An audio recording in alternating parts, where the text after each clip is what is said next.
O Senhor quer que sozinhos, com o apostolado pessoal de cada um, ou unidos a outras pessoas, talvez afastadas de Deus, ou até mesmo não católicas nem cristãs, planejeis e leveis a termo no mundo todo o tipo de serenas e belas iniciativas, tão variadas como a face da terra e como o sentir e o querer dos homens que a habitam, que contribuam para o bem espiritual e material da sociedade e que possam se converter para todos em ocasião de encontro com Cristo, em ocasião de santidade. Em todo caso, o grande meio à vossa disposição para realizar uma e outra forma de apostolado, cada um por conta própria ou unido a outros cidadãos, é o vosso trabalho profissional.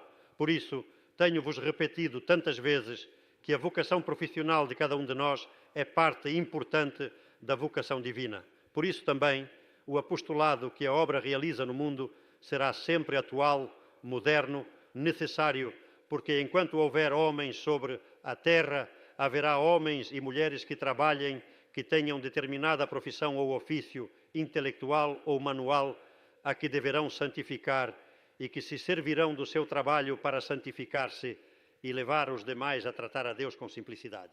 O vosso trabalho, o vosso apostolado, que haverá de ser necessariamente muito proselitista, como o dos primeiros cristãos, atrairá pessoas com vontade de trabalhar, com têmpera, com nervo, com espírito firme, mais constantes do que brilhantes, audazes, sinceras, com amor pela liberdade e, por isso mesmo, capazes de viver a nossa entrega, capazes de serem opus Dei na sua vida, no seu trabalho. E isso, não obstante, jamais tivesse passado pela sua mente. Muitas vezes, porque vivem na gentilidade, a possibilidade de ser felizes na amizade com Deus e de levar uma vida de dedicação e de serviço. São numerosos, bem sabeis disso por experiência pessoal, os caminhos da misericórdia divina. Devem chegar à obra pessoas de todas as raças e de todas as línguas, jovens e velhos, solteiros e casados, sãos e enfermos. Cada um ocupa o lugar que tem assinalado pela vontade de Deus. Cada um deve aproveitar a oportunidade, a graça especialíssima que lhe oferece a bondade do nosso Senhor. Pensando neste caminho com sabor de primitiva cristandade que Deus suscitou para renovar, de um modo tão admiravelmente simples, os milagres da graça na vida de tantas almas, regozijo-me relendo devagar o que escrevia São Justino. Admirado como estava ante o poder admirável do Evangelho, os que antes nos comprazíamos com a devassidão, agora abraçamos só a castidade. Os que nos entregávamos às artes mágicas, agora nos consagramos ao Deus bom e ingênito. Os que amávamos acima de tudo o dinheiro e o aumento dos nossos bens. Agora, mesmo o que temos, pômo-lo em comum e doamos parte a quem estiver necessitado. Os que nos odiávamos e nos feríamos uns aos outros e, separados por modos diversos de viver, não compartilhávamos o lar com aqueles que não eram da mesma raça. Agora, depois da vinda de Cristo, vivemos todos juntos e rogamos pelos nossos inimigos e tentamos dissuadir aos que nos perseguem com ódio, a fim de que, vivendo conforme os belos exemplos de Cristo, tenham boa esperança de alcançar junto conosco os mesmos bens que nós esperamos de Deus, soberano sobre todas as coisas. Qualquer pessoa pode ser da obra se Deus a chamar. A sua vocação não deve acarretar nenhuma mudança de estado e, portanto, nenhuma mudança exterior. Cada um permanecerá no lugar que ocupa no mundo, com o seu trabalho, com a sua mentalidade, com os seus compromissos profissionais, com as suas obrigações para com a coletividade e com as suas relações sociais, porque todas as relações são meios para o seu labor específico de cristão. A obra de Deus dar-lhe-á seu peculiar espírito sobrenatural, a sua ascética específica e a formação doutrinal adequada, com o fim de que possa santificar-se e realizar o seu Opus Dei, precisamente em e através dessas mesmas relações humanas. Mas dentro dessa necessária unidade de espírito e de formação, cada membro do Opus Dei atua no mundo, nas suas atividades temporais, de caráter profissional, cultural, político, social, etc., com plena liberdade e, portanto, com responsabilidade pessoal, uma responsabilidade completa e exclusiva que cada um assume como consequência lógica da liberdade absoluta de opinião e de ação dentro dos limites da fé e da moral de Jesus Cristo.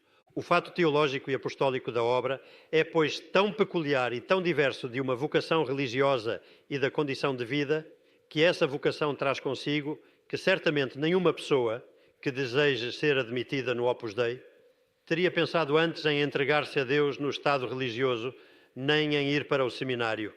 Com razão, podemos afirmar por isso que não afastamos ninguém de nenhum desses outros caminhos. A obra não tem, não deve ter, embora os amemos para os outros, seminários menores ou escolas apostólicas, onde as mães, cheias de bons desejos, de desejos santos, levam seus filhos desde que são muito pequenos para ver se, vivendo num meio especialmente apto, pode nascer neles a vocação sacerdotal ou a vocação religiosa.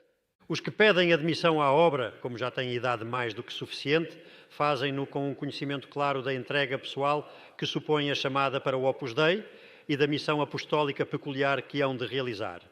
Solicitam ser admitidos depois de amadurecer as coisas devagar e livremente. Tomam a decisão em consciência, com capacidade responsável e com conhecimento da sua liberdade para se decidirem ou não, depois de compreender os deveres que adquirem ao aceitarem o específico chamado de Deus para a sua obra. Não há ninguém mais interessado do que nós mesmos em que venham ao Opus Dei só aqueles que tiverem verdadeiramente esta específica vocação divina e queiram entregar-se e perseverar com plena liberdade, porque essa é a melhor garantia de que, com a ajuda da graça de Deus, serão eficazes. Ao mesmo tempo, bem sabeis que é próprio do nosso espírito ver com alegria o surgimento de muitas vocações para os seminários e para as famílias religiosas. Mais ainda, damos graças a Deus, porque não poucas dessas vocações brotam como fruto do labor de formação espiritual e doutrinal que fazemos entre a juventude. Ao acender cristamente o ambiente que nos rodeia, ao torná-lo mais sobrenatural e mais apostólico, promove-se, logicamente, um maior número de almas para todas as instituições da Igreja. Com especial cuidado procederemos assim quando se trata de vocações para o Estado religioso. Desde o primeiro momento da fundação do Opus Dei, tenho visto a obra como uma instituição cujos membros não podem ser religiosos, nem viver ad instar religiosorum, à maneira dos religiosos, nem ser equiparados de nenhum modo aos religiosos. E isso não por falta de afeto pelos religiosos, que amo e venero com todas as minhas forças, e de tal modo, meus filhos, que posso repetir com absoluta sinceridade, referindo-me a essas almas, as mesmas palavras de São Paulo aos fiéis de Filipos: testis enim mihi est Deus, quomodo cupiam omnis in visceribus Iesu Christi. Deus é testemunha de quanto os amo nas entranhas de Jesus Cristo. Veneramos e respeitamos profundamente a vocação sacerdotal e a religiosa, bem como todo o imenso labor que os religiosos realizam e realizarão em serviço da Igreja. Por isso, não seria bom, filho meu, quem não tivesse esse espírito. Mas, ao mesmo tempo, repetimos que o nosso chamado e o nosso labor, porque são um convite a permanecer no mundo e porque as nossas tarefas apostólicas se fazem em e a partir das atividades seculares, se diferenciam totalmente da vocação e do labor encomendado aos religiosos. Estais entregues ao Senhor com a condição precisa de não mudar de estado, de não serdes religiosos nem pessoas assimiladas aos religiosos, de permanecer no meio do mundo em perfeita comunhão de vida e de tarefa com os demais fiéis do povo de Deus, iguais a vós. O trabalho que realizamos, a mentalidade e os meios com que o levamos a termo, as circunstâncias nas quais o desenvolvemos e a formação e a ascética específicas que nos preparam para essa tarefa são coisas que não fazem parte do esquema teológico e jurídico do Estado religioso. A nossa tarefa é também muito diversa da que habitualmente fazem outros leigos em associações ou movimentos de diverso tipo, promovidos mais ou menos diretamente pela hierarquia ordinária da Igreja ou por ordens e congregações religiosas. São associações ou movimentos que não exigem uma dedicação plena ao exercício do apostolado, com um vínculo débil, quase inexistente ou praticamente nulo, que une bem pouco os membros da associação. Também com uma falta de profundidade, não precisam mais, de rigor e de continuidade na formação ascética e doutrinal, a qual, de fato, por outro lado, não se pode dizer que seja indispensavelmente necessária para os seus fins. Porém, ainda que possuíssem todas essas coisas, faltaria para eles sempre essa união íntima e total entre o trabalho profissional e o trabalho apostólico que caracteriza fundamentalmente a vocação específica e as específicas exigências ascéticas dos membros da obra, que traz como consequência prática que nem o Opus Dei nem seus membros precisem do dinheiro de ninguém, pois se sustentam com o fruto do trabalho profissional, muito embora, pelo contrário, para o bom desenvolvimento das obras apostólicas que realizamos, seja indispensável a colaboração generosa de pessoas católicas ou não, que com a sua oração, seu trabalho e seu dinheiro fortaleçam a eficácia. Ao chegar a este ponto, parece-me oportuno comentar-vos em concreto algumas das razões que podem explicar, não justificar, a postura de certas pessoas que talvez não procurem entender o nosso caminho ou que se mostram incapacitadas de entendê-lo. Assim, ainda que seja de um modo um pouco negativo, ficarão mais patentes certas afirmações que definem a nossa espiritualidade e a nossa tarefa apostólica. Os que estão acostumados a louvar o artificial, a se recriarem nas coisas raras ou falsas e a ignorar a beleza das que são preciosas e genuínas, julgam mais belas as flores que não são naturais. Quem não ouviu falar, como louvor a umas rosas frescas e viçosas, como são belas, parecem de pano. Não poderão descobrir facilmente nas obras apostólicas o que é fruto, maravilhoso mas simples, da graça de Deus, da sua providência ordinária e do trabalho esforçado e nobre. Se estão habituados a fazer espetáculo com ruído, com abundância de fogos de artifício, essa disposição de ânimo, que talvez dura vários séculos, pode ter formado neles uma consciência peculiar, uma mentalidade que os torna inaptos a ver, não a crer, apalpa-se que os demais não usam de gestos postiços nem de segredices, que procedem com toda a simplicidade e naturalidade, ingenuamente e, portanto, humildemente. Se são superficiais e estão acostumados a desvirtuar, com leviandade e desconsideração, o legítimo sentido que, em determinadas vocações específicas, podem ter elementos respeitáveis, mas não essenciais para a verdadeira procura da perfeição cristã. Cores e formas de hábito, cerimônias longas e solenes, cordões, cintos, crucifixos atravessados sobre o peito, medalhas à vista, etc., signos nos quais se manifesta com alguma frequência um certo classismo, lamentado pela Igreja em mais de uma ocasião, dando-lhes importância capital. Essas pessoas, sentir-se-ão movidas a duvidar da presença de um verdadeiro caminho de santidade, se percebem a falta absoluta desses elementos tradicionais. E no nosso caso, meus filhos, faltam todos. Nem sequer existe, nem pode existir, uma sigla para o nome da obra, simplesmente porque não temos nada a ver com o Estado religioso. Somos cidadãos comuns, iguais aos demais cidadãos. Se ignoram o que significa a dedicação completa a um trabalho profissional sério, à ciência profana, estarão muito longe de poder avaliar o alcance e a envergadura do trabalho apostólico que Deus pede aos membros da obra e o modo como o realizam. Se estão habituados a se servirem da Igreja para seus fins de vaidade pessoal, a mandar sem freio, a atropelar, a querer intrometer-se em tudo, por princípio serão inimigos de qualquer tarefa em que se limitem com justiça seus desejos de dominar, porque considerarão que se atenta contra a sua autoridade e talvez também contra seus interesses económicos. Tampouco nos pode estranhar, meus filhos, embora seja doloroso comprová-lo, que haja pessoas que inconscientemente formem o entorno natural dessas pessoas às quais acabo de aludir, deixando-se levar por lugares comuns que é necessário deitar abaixo, porque limitam e condicionam a ação divina e a vitalidade da Igreja, e por preconceitos que nascem do erro, da falta de doutrina. Essas outras pessoas às quais agora me refiro, embora sejam honestas, não conseguem ver a retidão e a legitimidade de um horizonte de aspirações nobres tão aberto ante seus olhos como o que oferece a obra. Embora sejam boas, não resistem ao martelar da informação unilateral ou equivocada, levada por gente aparentemente respeitável. Embora sejam incapazes de fazer o mal, não fazem o bem, por medo aos poderosos. Embora sejam inteligentes e mesmo doutas, não percebem a eficácia do serviço a Deus e à sua Igreja, que se desenvolve na sua presença, nem a doutrina teológica que o sustenta, nem a norma jurídica que requer. Tudo isso, filhas e filhos meus, nada importa.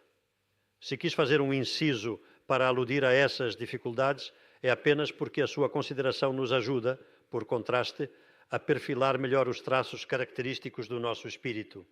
De resto, rezai com confiança filial em nosso Pai Deus, desculpai a todos e esperai. Quando o céu julgar chegada a hora, fará com que abramos, na organização do apostolado da Igreja, o leito por onde deve transcorrer este rio caudaloso que é a obra e que, nas circunstâncias atuais, não tem ainda um lugar adequado onde se assentar. será tarefa árdua, penosa e dura. Será preciso superar muitos obstáculos, mas o Senhor nos ajudará, porque tudo na sua obra é vontade dele. Rezai. Vivei unidos à minha oração contínua. Domine Deus salutis meae, inclina aurem tuam ad pressem meam 88.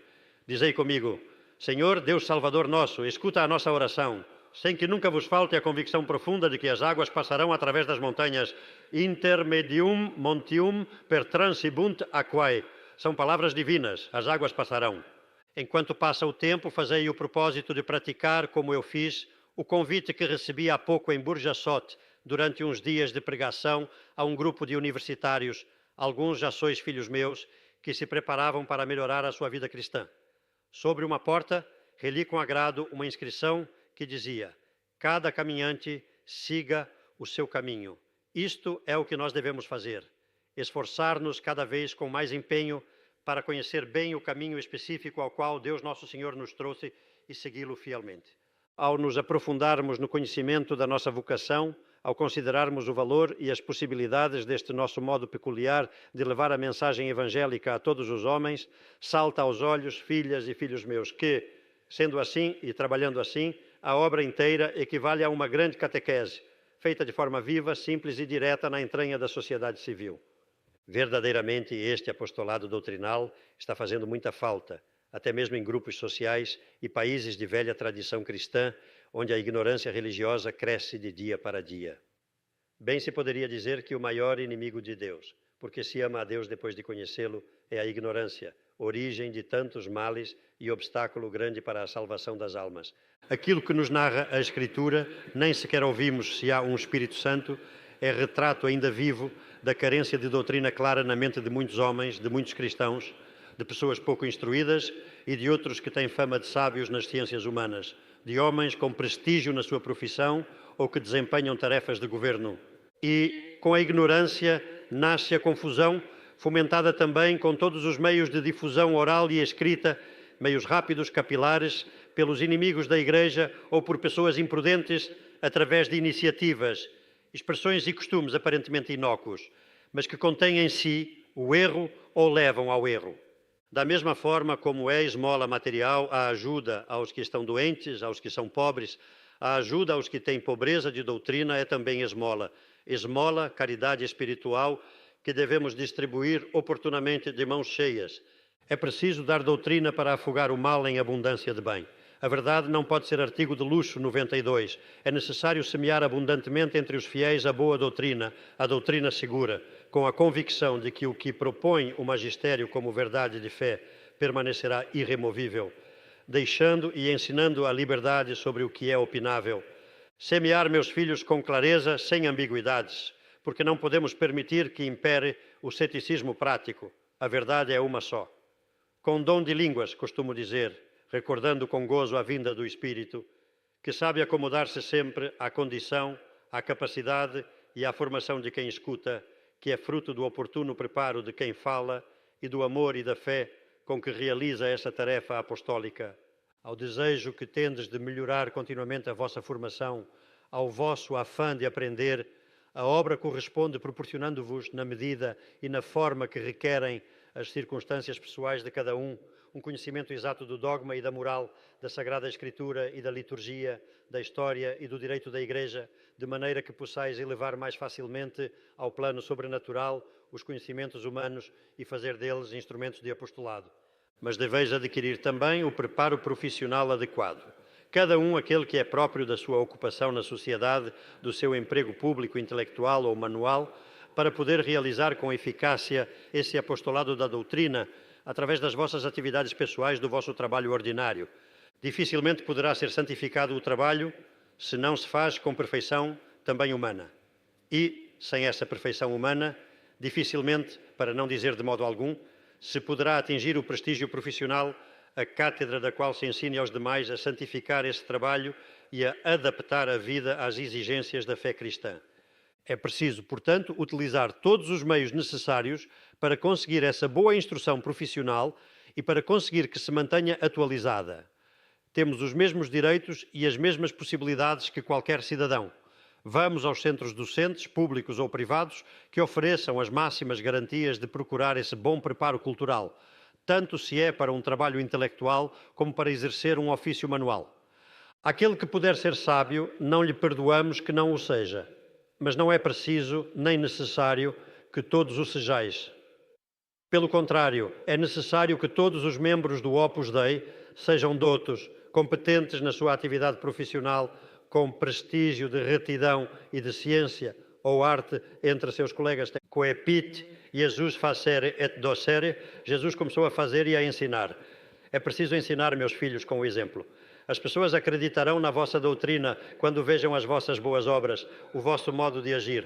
O bom exemplo arrasta sempre, mas para que seja eficaz, deve ser consequência da simplicidade e da naturalidade com que os membros da obra sabem viver o que ensinam. É afirmação feita por cristãos comuns no exercício reto e responsável da sua profissão ou ofício, no cumprimento fiel de todos os seus deveres cívicos, na prática, que é também um dever, de todos os seus direitos, no modo de enfrentar e resolver os problemas diários, às fadigas da vida no mundo, numa palavra, através de todas as suas relações humanas, inspiradas e vividas cristãmente com um motivo sobrenatural, por amor a Deus e ao próximo. Por isso, o exemplo que há de dar um membro da obra, talvez de longe e à distância, não chamará nunca a atenção. Mas quem se aproxime dele, quem o trate, não demorará muito para poder dizer: aqui está Cristo. Porque se sentirá comover por esse Christi bonus odor, que é fragrância da alma em trato contínuo com o Senhor. Cada um em seu lugar, no seu posto de trabalho, os membros do Opus Dei devem dar com sinceridade, sem subterfúgios nem táticas, a luz cristã que o povo e a rua esperam, porque somos para a rua e para o povo. O gesto, o olhar, o modo de falar, o modo de ver e de fazer as coisas, o trato com os outros e, em geral, toda a vida e o comportamento dos membros da obra devem estar acompanhados dessa simplicidade que nasce de serem iguais aos outros homens. No dia em que falsamente pensassem que não somos como eles, a rua e o povo seriam impermeáveis para nós. Não poderíamos servir as almas. É assim que a Igreja estará verdadeiramente presente e com simplicidade em todas as tarefas dos homens, com o testemunho pessoal das suas filhas e filhos, leigos normais, que não são fradescos nem agem como frades, que tornam viva e operante a presença da mensagem cristã. Apostolado do exemplo realizado com mentalidade laical, através de pessoas que vivem do seu trabalho e que não supõem, portanto, nenhum peso econômico para a Igreja, à qual servem generosamente, sem esperar gratificação ou compensação humana de nenhum tipo. Haveis de viver, haveis de cumprir a vossa tarefa com a retidão e a nobreza dos que, na sua atuação, fazem valer a sua cidadania e o seu preparo profissional, não o seu catolicismo, nem o recurso a nomes de santos ou o adjetivo católico, com a alegria sobrenatural e o otimismo humano de quem está profundamente convicto de que cristianismo não é uma religião negativa nem marginal, mas uma afirmação gozosa em todos os ambientes do mundo. A única doutrina na qual todas as instâncias nobres da vida terrena encontrarão firme fundamento e seguro progresso. Apoiados neste exemplo de desinteresse franco e eficaz, feito possível, alimentado pelo trato contínuo com o nosso Pai Deus, pela nossa devoção confiada a Santa Maria, pelo amor à Igreja e ao Romano Pontífice, pela oração e pela mortificação, deveis procurar cultivar a amizade com vossos colegas de profissão, com as pessoas com que vos relacioneis por qualquer outro motivo. Agireis dessa forma, filhas e filhos meus, não certamente para usar a amizade como tática de penetração social. Isso levaria a perder o valor intrínseco que possui, mas como uma exigência, a primeira, a mais imediata, da fraternidade humana, que os cristãos temos obrigação de fomentar entre os homens, mesmo que sejam diversos entre si. E, ao mesmo tempo, por amor a Deus, porque a amizade facilita a confidência e, assim, torna possível o apostolado da doutrina, a aproximação dessas almas a Deus, desses amigos cujo bem desejamos. Não faltará até quem, como Nicodemos, que foi de noite até Jesus, buscará nessa discreta singeleza da amizade, escondida da indiscreta curiosidade das gentes, o modo de vencer respeitos humanos e de procurar a verdade divina, porque anela em seu interior. Bem se pode dizer, filhos da minha alma, que o fruto maior do labor do Opus Dei é o que obtém seus membros pessoalmente, com o apostolado do exemplo e da amizade leal com seus colegas de profissão, na universidade ou na fábrica, no escritório, na mina ou no campo.